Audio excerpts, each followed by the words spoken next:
Guys, welcome back to my channel. I am back with another review. This review is for Baddies West Season 3 Episode 7, so if you haven't already, please hit the subscribe button and the notification bell so that you know every time I upload a new video. So much went down in this episode, so let's just get right into this review.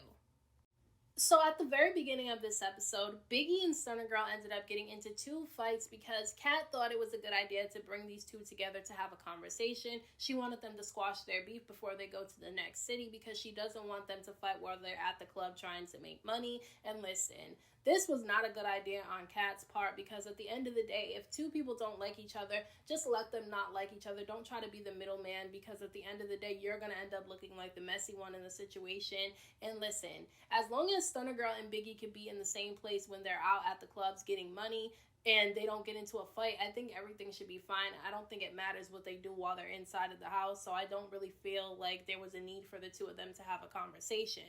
Now, Stunner Girl said that she was confused at Biggie's energy towards her because she said that when there was no cameras around, that Biggie actually apologized to her when they were in a room by themselves, and so she didn't think that the two of them had an issue anymore. Now, while the two of them are arguing back and forth, throwing insults at each other, a producer ends up coming out to fix the mic that Stunner Girl is wearing. And while the producer is fixing Stunner Girl's mic, Biggie reaches over and she punches Stunner Girl in the side of her face and she kind of falls into the bench. Now, I, for one, do think that it was kind of a weak move for Biggie to swing on Stunner Girl when she wasn't facing in the same direction as her because I feel like they had a lot of time before the producer ended up coming out for Biggie to swing on Stunner Girl if she really wanted to, and I feel like she purposely waited for when Stunner Girl wasn't facing the same direction as her. But that's Stunner Girl's fault because if you know you and somebody is arguing and you guys don't like each other, you should never not be looking in which direction they are because they might swing on you, and I feel like she should know that by now.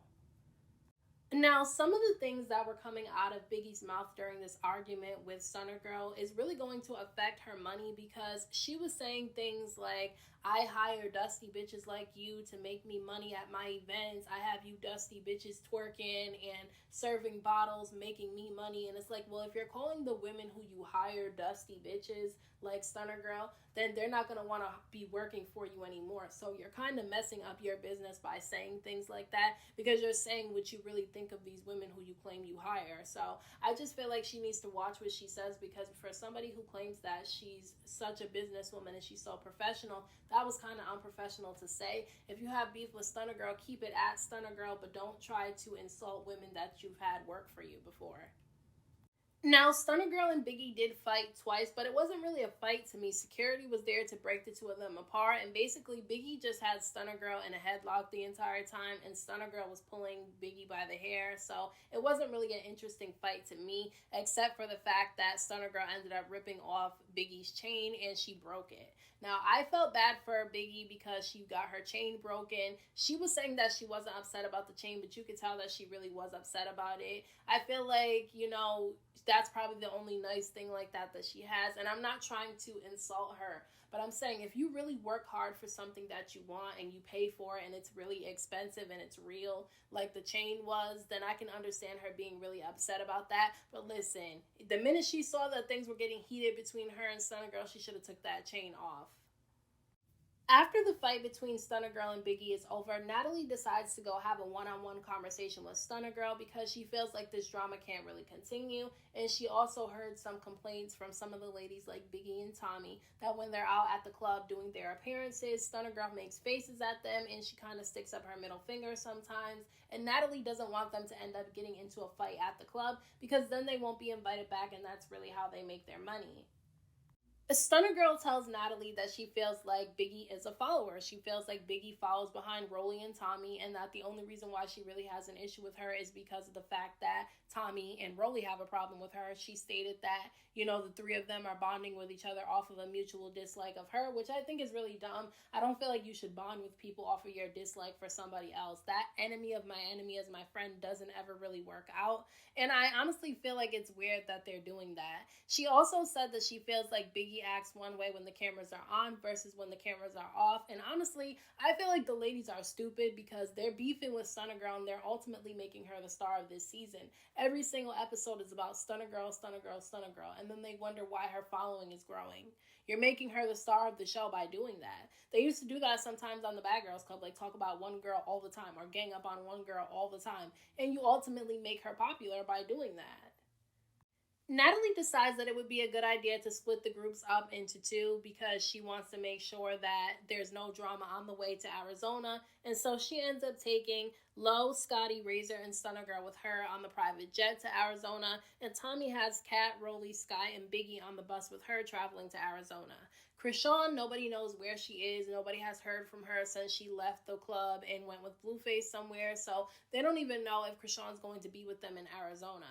Now, the girls on the bus were having a way better time than the ladies were on the private jet. Tommy and Biggie ended up going to Forever 21, and they got the ladies all these cute matching pajamas and these fur coats, and she bought them face masks. Now, the purpose of the face masks was Tommy wanted all of them to put face masks on, and they were going to go into a store and steal, and whoever stole the most expensive item wins. Now, I thought this was a stupid idea because I'm like, why would you steal with cameras on for you to be caught stealing and promote that on TV? But then again, I realized, like, okay, this is a store where alarms would definitely go off if they were stealing. And I just feel like maybe production planned this out with the store, like, oh, we're just going to make it look like they stole, but they didn't really steal, and they paid for the stuff. So I didn't think it was that big of a deal, and I thought that it was kind of fun to watch them do it. The ladies were having a good time on the private jet with Natalie as well, up until Razor started getting really drunk. She started asking Stunna Girl all types of questions. One of the questions that she asked Stunna Girl was, when is she going to drop the beef with Biggie and Tommy? And Stunna Girl got pissed off about that because she said that she did squash the beef with Biggie, and Biggie switched up as soon as the cameras came on, and so she feels like she doesn't have to squash anything with her. And so she feels like it's not necessarily Razor's place to be asking her those questions. And so I feel like it wasn't necessarily wrong what Razor was saying to her, but I feel like Razor shouldn't have done it when she was drunk because she comes off kind of aggressive when she drinks. Stunna Girl basically says that she feels some type of way about Razor coming at her because Razor was just in a beef with Scotty over something stupid when she was really belligerently drunk. She was acting a fool, yelling and screaming, trying to fight multiple times, yelling around the house and holding them up from being able to go to the club. So she feels like Razor doesn't really have a leg to stand on when it comes to this particular conversation on how she needs to be acting. Now, Razor has a different opinion because she feels like because her and Scotty were able to squash the beef, she feels like Stunna Girl should be able to do the same thing. The thing about it is that it wasn't necessarily what Razor was saying, it was how she was saying it. She was saying it kind of aggressively, and apparently she was yelling it in Stunna Girl's face while she was drunk, and Stunna Girl really didn't like that, and so the two of them started fighting on the private jet, mind you. Thank goodness the private jet landed when the two of them started fighting, but they were fighting on this jet, and Stunna Girl basically pulled Razor's wig off. I don't really feel like Stunna Girl and Razor should have fought, but I do feel like Stunna Girl was keeping it real with the ladies on the jet because they were saying how they don't want to fight, they just want to have a good time and go get the bag, and Stunna Girl told them, listen, you knew exactly what you were signing up for, and you know this show is not just about going to get a bag and partying with each other. You know there's going to be fights, you saw previous seasons or at least clips of it. You know what the show gives, so stop acting like you don't want any drama. And I agree with that wholeheartedly because nothing annoys me more than the girls every single season on this show talking about how they just want to get the bag and they don't want no drama. The show is all about drama. We would not be tuned in if there wasn't any fights or any drama. So stop saying that. It's so annoying. Like, I just hate when they do that. But I do think that Stunna Girl needs to stop trying to solve things with her fist because it's not going to work. Like, you're just going to have more enemies on the show. But at the end of the day, if the ladies keep on making her an enemy and making her this big deal, she's going to be the star of the show because every single episode is about her.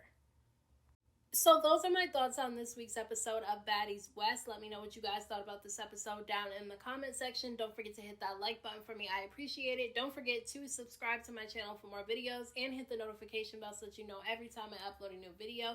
Thank you so much to everyone who has subscribed to my channel. I am getting closer to my goal, so I want to thank you all for that. And until next time, I will talk to you guys in my next video.